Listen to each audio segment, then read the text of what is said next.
Hello, and welcome to the great Scotland versus England debate.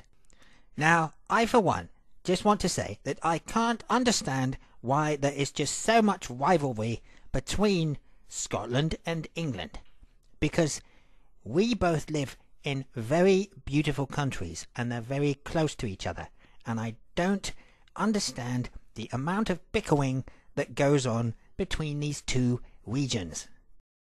Now, let me give you an example. I, for instance, was born in Scotland, but I grew up and was raised in England. And I still live in England, but I have relatives in Scotland who I visit annually. Now, the worst trouble that I've probably had when I've been visiting back in Scotland is when someone shouted at me and threw a banana at me from a moving bus. There's been a couple of minor skirmishes here and there, but in general, it's always been a very pleasant experience for me visiting my country of birth. Now, my main point is, if I can be so content loving these two very different countries, why can't other people stop all the bickering? After all our relatives who started all the trouble and feuds back in the day are all long gone. So what we should all really do is put the past in the past and treat our respective neighbours with their due respect they deserve. Because in my own personal experience, I've never met a Scotsman that I didn't get on with, and in turn, every Scotsman that I've met has liked me considerably.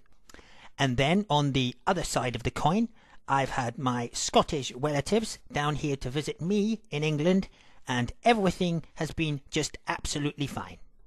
In fact, on that note, one of my Scottish relatives was down here from Edinburgh about 3 months ago and commented to me at the time. He said, "I wish I lived down here too, John. It's so wonderful and beautiful." Ironically, just after he'd made that comment, we were both minorly attacked in an unprovoked street scuffle. We both arose, though, from the episode with very minor injuries, making this a very, very rare occasion. So, back to my original point again, I think that we should all just be like myself and put the past in the past where it belongs, and realize we are both neighbours living in very beautiful countries, and we should give each other as much respect as we possibly can. So, I'd like to hear a proper mass debate on this subject, please. So let's all stop the bickering, England and Scotland, and look to the future. Thank you.